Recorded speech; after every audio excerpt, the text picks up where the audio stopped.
अस्सलाम वालेकुम friend, this is Ejaz from the medicine सरकार। फास्ट ज़िंदगी यानी आजकल लाइफ जो है बहुत तेज़ हो चुकी है। हमारा जो वक्त है इतना तेज़ चल रहा है, इतना तेज़ गुज़र रहा है कि हम हर काम इतना जल्दी करते हैं कि जो हमारा जो टाइम है, जो हमारी हेल्थ है, जो सेहत है, उस पर हम फोकस ही नहीं करते हैं। अब इस फास्ट लाइफ में हम कुछ जो खुराक है वो भी फास्ट करने लगे, तो हम बस फास्ट फूड खा लेते हैं और 5 मिनट में हम सारा खाना खा लेते हैं और हम ये नहीं सोचते कि ये जो खा रहे हैं इसका बाद में हमारे जिस्म पे क्या इम्पेक्ट पड़ेगा। तो अब इसी फास्ट फूड की वजह से आजकल हर एक बंदे को मैदे के मसाइल का सामना करना पड़ रहा है। जी हाँ, फास्ट फूड ही मैदे की ख़राबी का एक बहुत बड़ा ही वजह है, जो कि हम समझते ही नहीं है, समझकर भी उसको इग्नोर कर देते हैं। तो आज मैं आप लोगों के साथ मैदे के हवाले से कुछ ऐसी मेडिसिन के बारे में बात करूंगा जो कि मैदे के हवाले से बेहतर है, मैदे के जो मसाइल है वो ठीक करता है। वैसे तो बहुत ज़्यादा मेडिसिन है, तो मैं तमाम जो मेडिसिन है वो एक ही वीडियो में कवर नहीं कर सकता, तो मैं ऐसे ही वीडियोस बनाता रहूँगा और उसमें जो टॉपिक्स है वो कवर करता रहूँगा। कभी हम मैदे के मसाइल पर बात करेंगे, कभी उसके ट्रीटमेंट के बारे में बात करेंगे, या उसके जो मेडिसिन इस्तेमाल होते हैं उस बारे में हम आज बात करने वाले हैं। वैसे तो बहुत ज़्यादा ही मेडिसिन है, लेकिन आज मैं जिस मेडिसिन के बारे में बात करने वाला हूँ उसका नाम है फेमोटाइडिन। जी हाँ, फेमोटाइडिन ये एक जेनेरिक नेम है और इसके ऊपर बहुत सी कंपनियाँ, कोई फेमोटाइज के नाम से बनाती है, कोई फेमोट के नाम से बनाती है, और बहुत ज़्यादा ब्रांड्स अपनी अपनी जो मेडिसिन बनाती है अपने अपने क्वालिटी और इस्तिताद के मुताबिक, और कस्टमर से पैसे लेते हैं और बटोरते भी हैं। तो आज इस वीडियो में आपसे बात करने वाला हूँ फेमोटाइडिन की इंडिकेशन के बारे में, यानी यूजेस के बारे में, फेमोटाइडिन के डोज के बारे में कि कितनी मिकदार में ये दवाई लेनी चाहिए, खानी चाहिए। इसके अलावा कुछ ड्रग इंटरेक्शन के बारे में बात करेंगे, यानी फेमोटाइडिन के साथ आप कौन कौन सी मेडिसिन इस्तेमाल नहीं कर सकते, क्योंकि कुछ ऐसी मेडिसिन भी होती है जो कि फेमोटाइडिन के साथ अगर ली जाए तो या तो फेमोटाइडिन के साथ ख़त्म हो सकते हैं, कम हो सकते हैं, या उसी मेडिसिन के कम हो जाएंगे। तो ये तमाम बातें आज हम वीडियो में डिस्कस करने वाले हैं। तो मेक श्योर वीडियो को एंड तक देखिएगा, लाइक और शेयर कीजिएगा, चैनल पे को सब्सक्राइब करें, बेल आइकन बजाएगा ताकि हर वीडियो नोटिफिकेशन सबसे पहले आपके नोटिफिकेशन बार में पहुंच सके। फेमोटाइडिन क्या है और ये मैदे के मसाइल कैसे ठीक करता है। फेमोटाइडिन एक हिस्टामिन 2 रिसेप्टर ब्लॉकर है। अब हिस्टामिन 2 रिसेप्टर क्या है? रिसेप्टर मैं आपको सिंपल अल्फाज में बता दूं, रिसेप्टर जो है वो पैगाम रसां को कहते हैं, जो पैगाम पहुंचाने वाला होता है उसको रिसेप्टर कहते हैं। और जो हिस्टामिन 2 है ये एक रिसेप्टर है, ये हमारे जिस्म में एक जगह से दूसरी जगह तक दिमाग से लेकर जिस्म के किसी हिस्से में पैगाम पहुंचाता है, यानी हुक्म पहुंचाता है, या जिस्म से पैगाम को मैसेज पहुंचाता है। तो हिस्टामिन 2 जो है वो मैदे के जो मसाइल होते हैं उसका पैगाम दिमाग तक पहुंचाता है, और फिर हमें पता चल जाता है कि हमारे मैदे में मसला है, हमारे मैदे में एसिडिटी है, तेज़ाबियत है, दर्द है, और भी जितने मसाइल होते हैं हिस्टामिन 2 का ये काम होता है। तो अब जो फेमोटाइडिन है वो क्या करता है, वो जो इस रिसेप्टर है इसको ब्लॉक कर देता है। अब इसको ब्लॉक करने का फ़ायदा ये है कि जब मैदा अगर जो कट्टी डकारें वगैरह होती है वो आप फील नहीं करते, ब्लॉक कर देता है तो वो काम ही नहीं करता, वो एसिडिटी जो प्रोड्यूस करता है वो ज़रिया ख़त्म हो जाता है, तो जो तेज़ाबियत होती है वो भी ऑटोमेटिकली ख़त्म हो जाती है। अब बात करते हैं कि फेमोटाइडिन को कौन कौन सी कंडीशन में इस्तेमाल करते हैं। देखिए, वैसे तो आप जान गए होंगे थंबनेल से ही कि फेमोटाइडिन मैदे के मसाइल में इस्तेमाल होता है, लेकिन मैदे में बहुत ज़्यादा कॉम्प्लिकेटेड चीज़ें हैं जिसमें फेमोटाइडिन को इस्तेमाल किया जाता है। सबसे पहले जो कंडीशन है वो तो बहुत ही सिंपल है, यानी अगर मैदे में तेज़ाबियत है, आपके मैदे में खट्टी डकारें आती है, इसके अलावा अगर उल्टी भी आती है ना तो उसके लिए भी फेमोटाइडिन को इस्तेमाल किया जाता है। इसके अलावा मैदे की जलन, या जो दिल की जलन भी कहते हैं, हार्ट बर्न, उसमें भी इस्तेमाल किया जाता है। और इसके अलावा ये कुछ मैदे के सवियर कंडीशन में भी इस्तेमाल होता है, जिसमें जो सबसे पहले कंडीशन है वो है benign gastric ulcer and duodenal ulcer. अब ये क्या चीज़ है? अल्सर तो आप समझ गए होंगे कि अल्सर सिंपल अल्फाज में ज़ख़म को कह सकते हैं। तो जो बेनाइन, जो डूडिनल और गैस्ट्रिक अल्सर है, डूडिनल छोटी जो आंत होती है उसका जो शुरुआत है, स्टार्टिंग है, जो मैदे से स्टार्ट होता है उस जगह को डूडिनल कहते हैं, और जो एंड पॉइंट है मैदे का, उस दोनों जगह को जहाँ पर ये जो शुरुआत जो जोड़ बन चुके हैं यहाँ पर ही ये डुडेनल है, और इस जगह में जब अल्सर हो जाए तो ये गैस्ट्राइटिस भी, गैस्ट्रिक अल्सर भी कह सकते हैं, क्योंकि जो मैदे की जो एंडिंग है वो भी इधर इख्तिताम होती है और शुरुआत भी डुडेनल की होती है, तो गैस्ट्रिक अल्सर या डुडेनल अल्सर भी कहते हैं। अब यहाँ पर ये अल्सर प्रोड्यूस हो जाता है। अब अल्सर क्यों प्रोड्यूस होता है? एक बैक्टीरिया है जिसको हेलिकोबैक्टर पाइलोरी या एच पाइलोरी भी कहते हैं, उसकी वजह से ये अल्सर पैदा हो सकता है। और इसके अलावा जो मेडिसिन हम अक्सर अपनी लाइफ में खाते हैं, जो मोस्टली जो इनसेक्ट मेडिसिन है, उसकी वजह से भी ये अल्सर हो सकता है।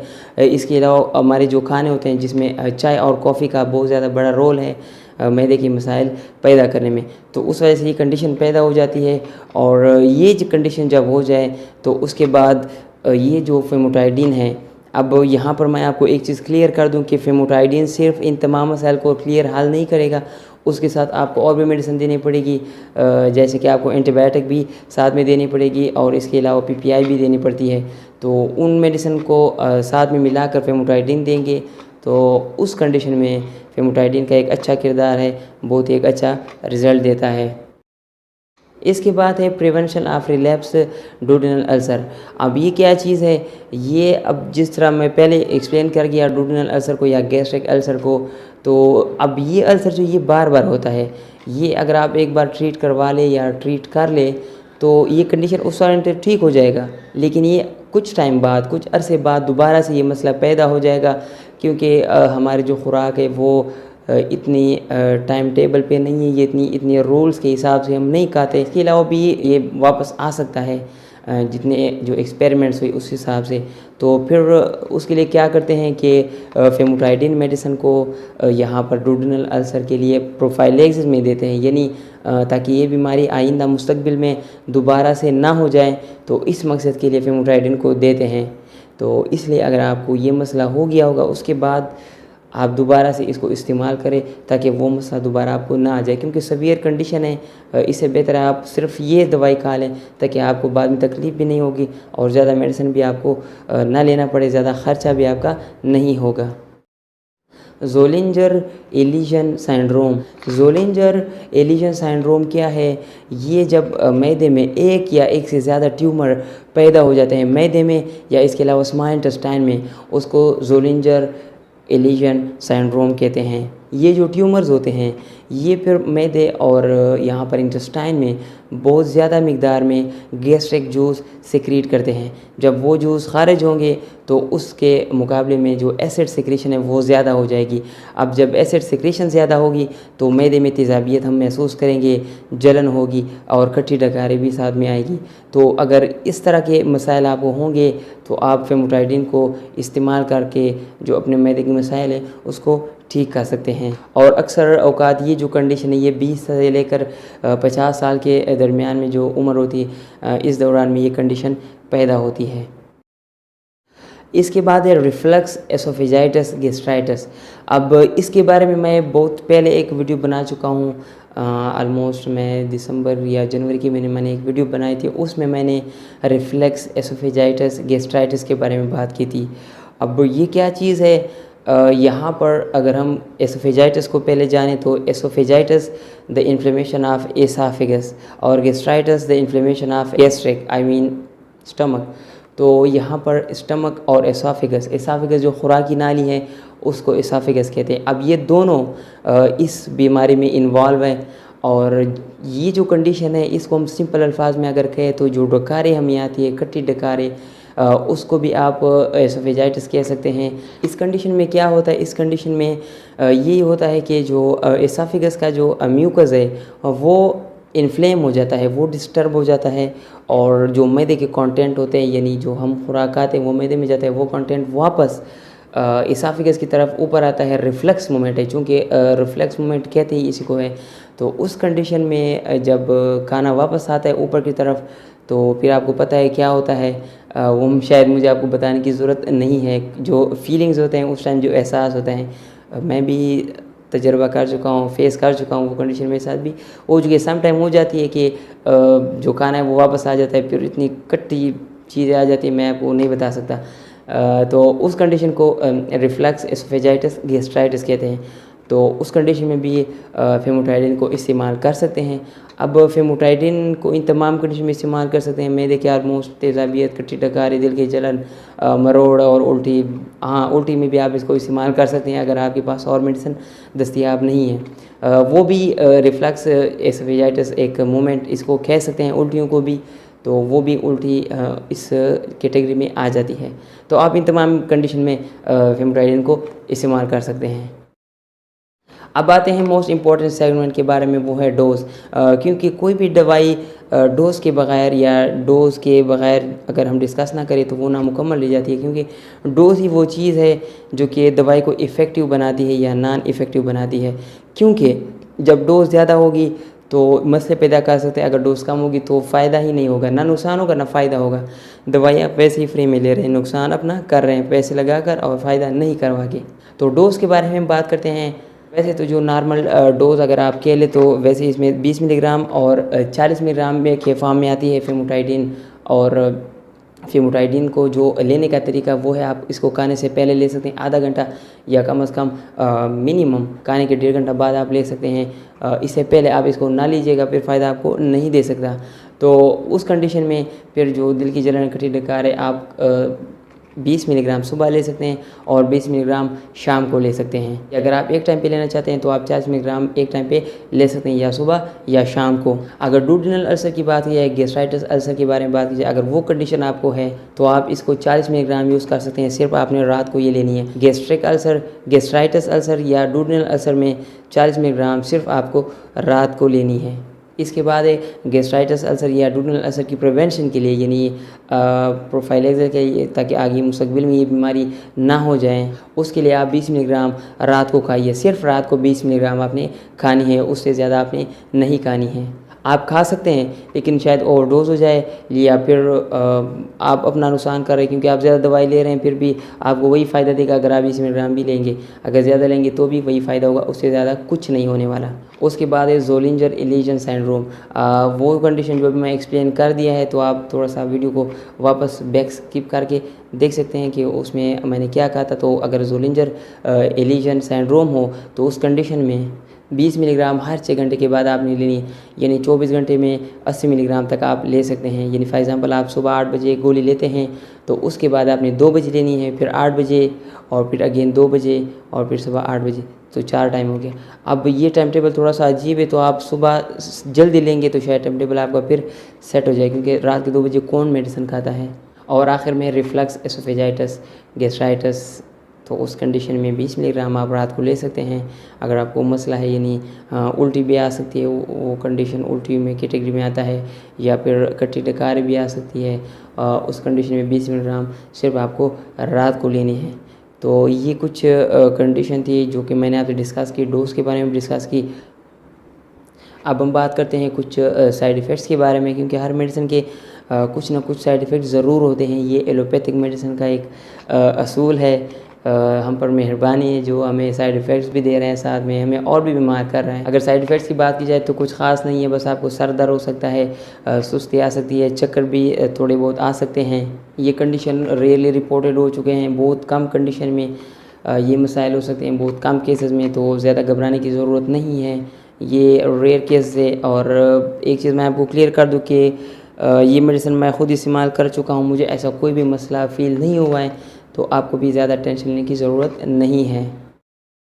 अब आखिर में हम बात करते हैं ड्रग इंटरेक्शन के बारे में। Drug interaction most important segment है किसी भी मेडिसिन के हवाले से, क्योंकि ड्रग इंटरेक्शन कभी कभार बहुत सीरियस हो सकता है। आप जब मेडिसिन लेते हैं तो दोनों एक दूसरे के साथ इंटरेक्ट करते हैं, लड़ते हैं, झगड़ते हैं। अब उसका जो असरात है, फॉर एग्ज़ाम्पल आप मिसाल ले लें, 2 बंदे एक दूसरे के साथ झगड़ रहे हैं, तो जो साथ में जो इन्वायरमेंट है उसका नुकसान हो रहा है, उस उन दोनों का तो हो रहा है, साथ में जो आसपास जो इन्वायरमेंट है उसका भी हो रहा है, क्योंकि वहाँ पे बर्तनें पड़ी होती है, चीज़ें पड़ी होती है, मार्केट में नुकसान कर रहे चीज़ों का, अगर मार्केट में लड़ रहे हैं बाज़ार में, तो इन्वायरमेंट का भी नुकसान हो रहा है और अपने आप का भी हो रहा है। तो सेम इसी तरह जो ड्रग इंटरेक्शन है यहाँ पर हमारे जिस्म का भी नुकसान हो रहा है और इन दोनों का भी नुकसान हो रहा है। मोस्टली हमारा ही हो रहा है क्योंकि एक वो क्लोज इन्वायरमेंट में लड़ रहे हैं, झगड़ रहे हैं। तो इसलिए ज़्यादा एहतियात करें किसी भी मेडिसिन को लेने से पहले। दूसरी मेडिसिन के बारे में आप लोगों को जानना चाहिए कि क्या ये इंटरेक्ट तो नहीं कर रहा जो मेडिसिन आप खा रहे हैं। तो सबसे पहले जो मेडिसिन है वो है केटोकोनाजोल और इसके अलावा इटोकोनाजोल। ये दोनों मेडिसिन एंटी फंगल मेडिसिन है, फंगल इन्फेक्शन में इस्तेमाल होता है। अगर आपकी स्किन पर कोई फंगस है तो उस वक्त आप कोई मेडिसिन ले रहे हैं तो आप ज़रूर उस मेडिसिन को रीड करें कि क्या वाकई कोई एंटी फंगल मेडिसिन तो नहीं है। ज़रूरी नहीं है कि हर एक स्किन के लिए एंटी फंगल ही। इसके अलावा है मेफ्लोक्विन एंटी मलेरियल ड्रग है जो कि मलेरिया के ख़िलाफ़ काम करता है, मलेरिया की बीमारी में इस्तेमाल होते हैं।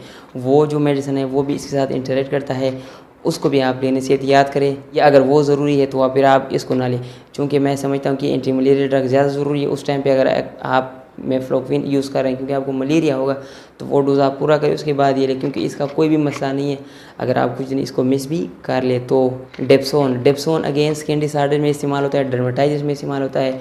डेप्सोन मेडिसिन को भी आप फेमोटाइडिन के साथ इस्तेमाल ना करें, कुछ भी हो सकता है, उसकी गारंटी मैं नहीं ले सकता। मैं आपको सिर्फ इन्फॉर्म कर रहा हूँ, आगे आपकी मर्ज़ी आप क्या करने वाले हैं फ्यूचर में या अभी फ़िलहाल अगर आप अभी भी लेते हैं तो ज़रूर एक दफ़ा उस पर नज़र डालें, ज़रूर उसको स्टडी करें या इसको स्टडी करें। दोनों में से किसी को ज़रूर आपने स्टडी करना है, आपको आइडिया हो जाएगा कि क्या मसाइल हो सकते हैं इंटरेक्शन के टाइम पर। और आखिर में डाइगोजिन हार्ट प्रॉब्लम में इस्तेमाल होती है, दिल की जितनी भी बीमारियां होती है उसमें इस्तेमाल हो सकती है। तो वो जो टेबलेट है वो मेडिसिन भी इसके साथ इंटरेक्ट करती है। तो और आज जितनी भी अभी मैंने मेडिसिन डिस्कस की है ये तमाम मेडिसिन इसके साथ इंटरेक्ट करती है। इस्तेमाल करने से पहले ज़रूर डिस्कस करिए, डॉक्टर से ज़रूर रजू करें और एहतियात के साथ आप भी मेडिसिन लिया करें। मुझे उम्मीद है आपको वीडियो पसंद आई होगी, क्योंकि मैंने इसमें बहुत ज़्यादा टॉपिक जो पूरा कंप्लीट डिस्कस किया है। और मेरी हमेशा से यही कोशिश रही है कि मेरे जो व्यूवर्स है वो जब एक दफ़ा मेरे वीडियोस पाए तो फिर दूसरी वीडियोस ना देखें फेमोटाइडिन के हवाले से या किसी भी मेडिसिन के हवाले से, क्योंकि मैं पूरी डिटेल के साथ एक वीडियो बनाता हूँ, टाइम लेता हूँ, लेकिन स्टिल एक क्वालिटी वीडियो प्रोवाइड करता हूँ। तो प्लीज़ आप चैनल भी सब्सक्राइब करें। वीडियो तो आप लोग लाइक करते नहीं हो, कर दो यार, इतना मेहनत जो करते हैं। आज के लिए बस इतना ही। अगर कोई भी आपको सवाल है कमेंट में पूछ सकते हैं। जी जैसा इनका अल्लाह हाफिज़।